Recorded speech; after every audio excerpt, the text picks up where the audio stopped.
Bienvenidos. Esto es Fuera de la Caja. Yo soy Macario Schettino y le agradezco muchísimo que me acompañe en esta revisión de lo ocurrido en la semana que terminó el domingo 25 de enero 2026. Hoy es día Capicúa, 26 de enero del 26. Estoy grabando para usted este lunes. eh, en una semana muy movida, como han estado todas este año, apenas tres, pero muy aceleradas. Esta semana tuvimos el evento este del Foro Económico Mundial en Davos, que tuvo pues dos eventos importantes a su interior. Uno, muy celebrado por muchas personas, fue el discurso del primer ministro canadiense, Mark Carney, que fue un buen texto. Él lo escribió personalmente, muy concentrado en explicar qué es lo que él percibe que está ocurriendo, y dice, pues se acabó lo que conocíamos y de nada sirve estar pensando en eso. La nostalgia no es una estrategia. Lo que se necesita es prepararse para este nuevo mundo en donde los poderes, las potencias más grandes, pues van a aprovechar esa fuerza, y las potencias medias, si quieren participar, si quieren continuar, conviene que se organicen para sentarse a la mesa a negociar y no convertirse en parte del menú. Esta es una frase muy conocida en la diplomacia. Nuestro antiguo embajador en Estados Unidos, embajador de título, de hecho, Arturo Saruján, la ha dicho con mucha frecuencia, insistiéndole al gobierno mexicano que participe en los foros, porque otra vez cuando uno no está en la mesa está en el menú. Y México abandonó los foros multilaterales durante el gobierno de López Obrador, y seguimos sin asistir a ellos. Y esto pues ha hecho que perdamos mucha de la presencia diplomática que habíamos tenido. Se le suma que han enviado como embajadores a personajes impresentables, ¿no? Y también se le suma que no ha habido tampoco muchas reuniones bilaterales, salvo con los dictadores latinoamericanos como Maduro, Díaz-Canel. Entonces, México perdió algo que era muy importante. Nosotros no alcanzamos el nivel de potencia media, ni siquiera estamos abajito de esto. Somos un país de ingreso medio, somos una economía grande, tenemos 130 millones de habitantes, algo podíamos hacer, y habíamos estado avanzando en nuestra posición, sobre todo alrededor de esta diplomacia muy activa en distintos foros internacionales, tratando de equilibrar a través de la alianza con otros países la gran fuerza que indudablemente tienen países como Estados Unidos, o ahora China, o en alguna época la Unión Soviética, etcétera. Entonces, pues es importante esto, y creo que tiene mucha razón el señor Carney, y también tienen razón quienes celebran su discurso. El otro discurso importante fue el del señor Trump, que, sigue fiel a su estilo, pues fue a decir de cosas, a insultar a los europeos, enfatizar su intención de quedarse con Groenlandia como de lugar. Despuesito de eso dijo, ya estamos negociando y vamos a encontrar una salida. Eh, Esta es la estrategia de Trump, usted ya la conoce. A él le gusta irse hasta donde pueda para ver dónde está el límite. Esto es la razón por la cual muchas veces retrocede, y a eso el año pasado, alrededor de lo que sí fue una apuesta que le salió muy mal, que fue el alza de aranceles, esta que se anunció en el Liberation Day y provocó desajuste muy serio en los mercados financieros. Financial Times se refirió a esto como la estrategia taco. Trump always chickens out. Trump siempre se acobarda. Y pues mucha gente le gustó y se ha estado repitiendo y demás. Eh, No es exacto eso. Efectivamente, el señor Trump hace anuncios de cosas muy, muy espectaculares y luego las corrige, pero no es necesariamente que sea cobarde, es que en realidad estaba probando hasta dónde podía llegar y cuando le responden ya se regresa tantito, pero no se regresa al inicio, ¿eh? Por ejemplo, en el caso de los aranceles, no aplicó todos los que anunció, perdonó a los pingüinos a los que les iba a cobrar, eh, pero sí tenemos hoy el nivel de aranceles más alto en Estados Unidos desde los años 30. Si a eso le suma uno que gracias a esta brillante idea del Liberation Day, el dólar se ha depreciado 10%, pues entonces el arancel efectivo que se está cobrando entre la depreciación del dólar y lo que es propiamente el arancel, pues es más de 20%, ¿eh? Entonces es un montón. Eso yo supongo va a estar reflejándose en precios en Estados Unidos pronto y entonces a ver qué sucede. Eh, Otras personas han dicho que la estrategia no es taco, sino FAFO, Full Round Till You Find Out. Es decir, pajaréale a ver qué encuentras. Suena más lógico en términos de lo que hace Trump, ¿no? Estar empujando, gritando y diciendo, y luego corrigiendo conforme sea necesario. Es un poco lo de su libro este, The Art of the Deal, que hay que llegar, golpear, empujar y ya luego vemos, ¿no? Es su forma de negociar, propia de alguien que viene de el mercado inmobiliario, en particular el neoyorquino, no es un espacio de negociación para avanzar, sino es un juego de suma cero. O tienes la propiedad o no la tienes. Entonces así es como él funciona. Eh, Seguimos con el tema de Groenlandia, no piense usted que esto ya se acabó. Sí hay una preocupación en Estados Unidos por ese territorio. Recuerde ustedes el tamaño de México, muy poquita población, la mayoría de personas indígenas de la región, los Inuit, eh, que pues son parte de Dinamarca. Dinamarca se encarga de los temas de relaciones internacionales y de defensa, y pues, ellos ahí viven, reciben los beneficios de ser parte de Dinamarca. Acuérdense, es uno de los países con más alto nivel de vida. Pero pues hay la tentación de independencia por parte de Groenlandia y si fuese independiente, entonces sí, el riesgo de que hagan acuerdos con China o con Rusia se vuelve relevante. Entonces sí hay una razón para preocuparse. No lleva esta razón obligadamente a que Groenlandia tenga que ser parte de Estados Unidos. Lo que se necesita es establecer cómo evitas que Rusia o China puedan establecerse ahí. Y esto seguramente sería si Estados Unidos pues vuelve a poner las bases militares que tenía. Ellos las cerraron, pues, que las vuelvan a abrir. Dinamarca no se opone y creo que esto va a ir siendo el camino por el que logren un acuerdo. eh, Más allá de los asuntos espectaculares. Ahora, en términos globales, un asunto importantísimo que ocurrió este fin de semana fue la expulsión, o más bien la detención de dos funcionarios de altísimo nivel en el ejército chino. Son Zhang Yuxia, que era el vicepresidente de la Comisión Militar China, y el señor Liu Shenli, que era el jefe del Comando Conjunto también en esa comisión.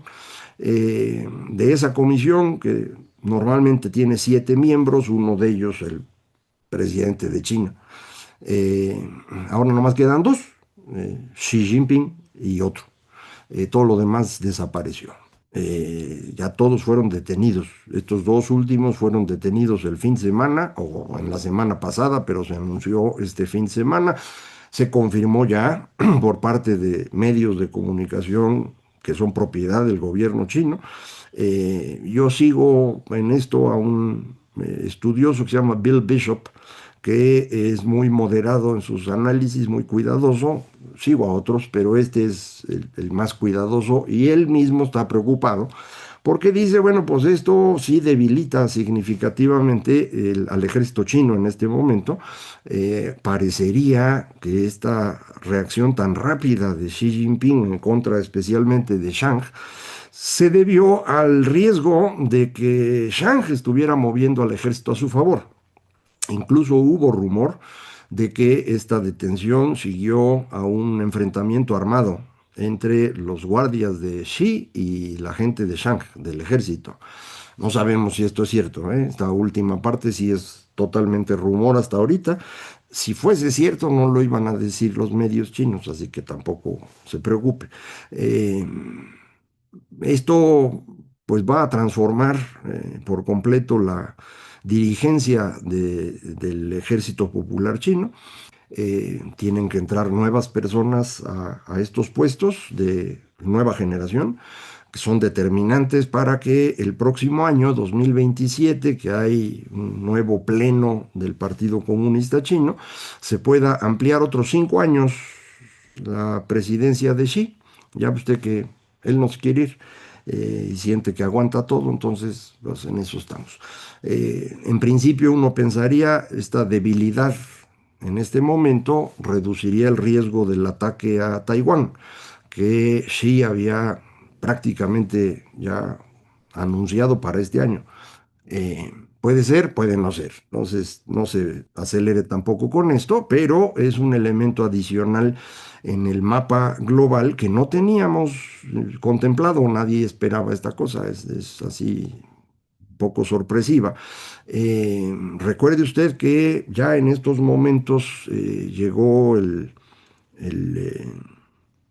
portaaviones estadounidense que estaba en el Mar del Sur de China, ya llegó enfrente del Golfo Pérsico, de manera pues que ya pueda atacar Irán, Estados Unidos. No lo hizo antes. Trump dijo que porque ya habían aceptado no matar a los prisioneros, sí los mataron. En realidad era porque tenía que esperar al portaaviones, ya llegó. En este momento, un ataque estadounidense a Irán sería pues el objetivo de destruir el régimen de los ayatolás. Pero esto no es nada sencillo. Use usted el ejemplo de Venezuela. Puedes llegar, pepenar al Maduro, llevártelo, pero la estructura bajo la cual está funcionando Venezuela no se puede mover fácilmente. Es decir, las Fuerzas Armadas venezolanas, que obedecen a Diosdado Cabello, pues no van a dejar el poder así nomás, porque de eso viven. Puedes tratar de ocupar el país entero, pues sí, pero esas cosas cuestan una fortuna y nunca funcionan muy bien. Bueno, a veces sí, pero raro que funcione. Y para el señor Trump es un gran riesgo, porque meter militares estadounidenses a Venezuela y que le maten a alguno, pues le echa a perder la política interna, entonces no lo va a querer hacer. Bueno, Irán es lo mismo. En los dos casos tiene usted países que están ocupados por sus propias fuerzas armadas. En el caso de Irán, por las guardias revolucionarias, como se llaman, que son subordinadas directas de los ayatolas y que están mejor armados y preparados que el mismo ejército iraní. Ellos son los responsables del asesinato de probablemente 20.000 personas en el transcurso de estos días, eh, algo solo parecido a lo que está haciendo Putin en Ucrania, en donde está matando a un ritmo, en diciembre, por ejemplo, 30.000 soldados rusos muertos. Eh, Putin está destruyendo a Rusia en su afán de conquistar Ucrania, cosa que ya no logró. Ya lo que están tratando de hacer es quedarse con el pedazo que habían agarrado, el Donbass, como le dicen, la ribera del río Don. Eh, pero en ese esfuerzo está, insisto, destruyendo a Rusia. En el caso de Rusia no es exactamente este ejército de ocupación interno, es una estructura vertical dictatorial que depende solo de Putin. Él se ha encargado de destruir a todo aquel que intenta medio opacarlo o eclipsarlo. Entonces, en este momento, el ataque a Irán pondría al señor Putin en una situación muy, muy delicada y con los datos que tenemos ahora de China, pues el asunto está peor, porque China no está como para andarse metiendo en este momento en asuntos que no le importan hasta que tengan ordenado su propio ejército. Si efectivamente Xi tenía la preocupación de que Shang estuviera moviéndole al ejército en su contra, pues entonces no está tan fácil decir vamos a ayudar a Irán o vamos a ayudar a Rusia. Si el tema de Taiwán quedó en duda, pues lo otro con mucha mayor razón. Entonces, aguas con eso. Es un tema, insisto, que no teníamos y que cambia las cosas. Probablemente Estados Unidos efectivamente ataque Irán para descabezar a los ayatolas, pero de ahí a poder controlar Irán ya está más complicado. Las personas de las guardias revolucionarias que asesinaron a estas miles de iraníes en los últimos días, pues no van a querer soltar sus armas, no van a rendirse porque saben que la furia popular sería inmanejable. Entonces, está feo el asunto por allá, ni modo. Me regreso para Estados Unidos porque también está feo ahí. Mataron los señores de ICE a un señor joven, menos de 40 años, que se interpuso entre estos señores de ICE que estaban tratando de llevarse a una señora y pues la estaban golpeando. Se interpuso, traía su celular para grabar, ya ve lo que hace todo mundo ahora, y entre 8 o 10 señores de ICE lo empezaron a golpear, lo tiraron, y estando en el piso le quitan una pistola que traía, que tenía derecho a traerla, era una pistola registrada, se la quitan y después de eso le disparan por la espalda. Es un asesinato similar al que ocurrió hace 15 días con esta señora que manejaba su camioneta, estaba estorbándole a ICE, ese era su objetivo. Pero pues una cosa que estorbes, cosa que hacen todos los manifestantes en muchas partes del mundo, en Estados Unidos eso amerita que lo arresten, y eso debían haber hecho arrestarla, pero no, la mataron, la mataron. Los señores del gobierno estadounidense están en un proceso de propaganda, pues han dicho que los dos asesinados en realidad eran terroristas y la señora quería atropellar al señor de ICE, cosa que los videos muestran que es falso, y que este señor que acaban de matar estaba armado y les quería disparar. Los videos muestran que es falso. Entonces, yo entiendo a los trompistas que abundan, sorprendentemente también aquí en México, y más sorprendentemente aquí en este podcast.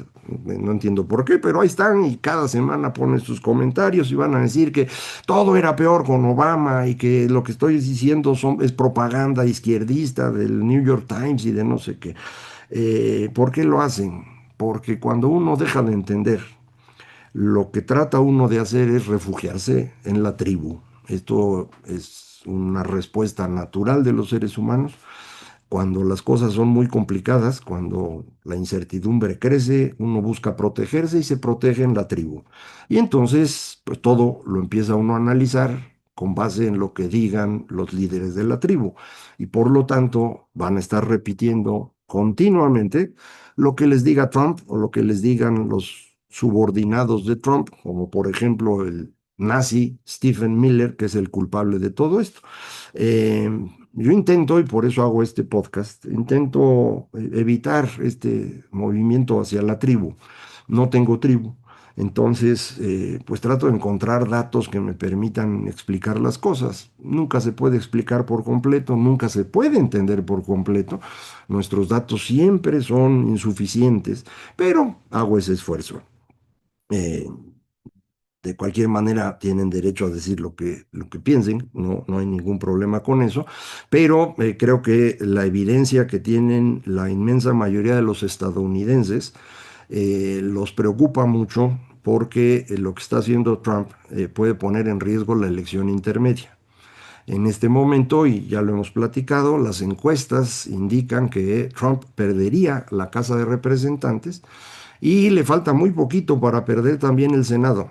Si pierde estas dos cosas, es decir, el Congreso, lo van a juzgar de inmediato, le van a hacer lo que allá llaman impeachment, lo van a desaforar y lo quitan de la presidencia. Si es así, pues todos estos que están alrededor de él y que son culpables de estos crímenes van a ser juzgados, así que tampoco se quieren ir. Y nos metemos a una dinámica como la que vemos en Venezuela o en Irán. Quien está en el poder no es nada más porque ahí estoy y obtengo uno que otro beneficio. No, ya estar en el poder es indispensable para seguir vivo, porque en el momento que lo pierdan, pues van a perder no solo el empleo, van a perder todo, la libertad y en algún caso tal vez la vida. Entonces, pues ya el juego se vuelve mucho más caro, ¿no? En esa dinámica, la posibilidad de que el trumpismo intente impedir las elecciones intermedias es elevada, ¿eh? No es cosa menor. Sería el paso siguiente para lograr que el señor Trump gobierne un tercer mandato, o ya incluso dijo un cuarto, ya. Pero acuérdese, es la estrategia de él, ¿no? Vamos a ver qué ocurre por allá.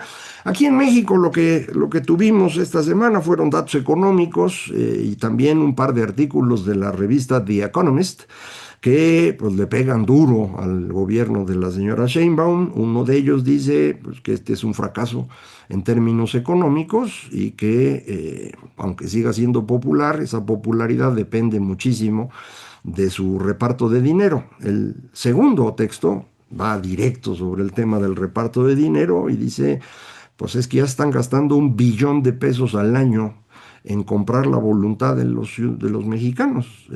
No les va a alcanzar el dinero.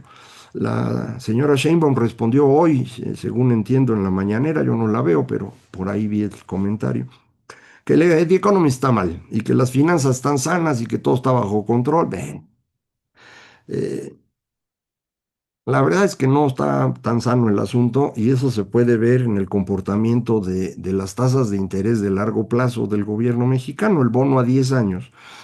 Desde septiembre empezó a subir su tasa. Usted sabe que el Banco de México está bajando la tasa. La tasa que mueve el Banco de México es la tasa de corto plazo y esa es la que ha estado bajando. La tasa de largo plazo no la mueve el Banco de México, la mueve el mercado. El gobierno mexicano necesita dinero, vende bonos a 10 años y la gente los compra. ¿A cuánto los compra? Pues conforme se va viendo más riesgoso el asunto, empieza a comprar más barato el bono, lo cual significa una tasa de interés más alta. Bueno, eso está pasando desde septiembre. ¿Por qué desde septiembre? Mi hipótesis es que en ese mes fue cuando Hacienda reconoció que ya no iba a llegar a la meta planteada de déficit. Ellos habían dicho que lo iban a bajar a 3,9% del PIB. Y en septiembre dijeron, mira, la verdad va a ser como 4,3.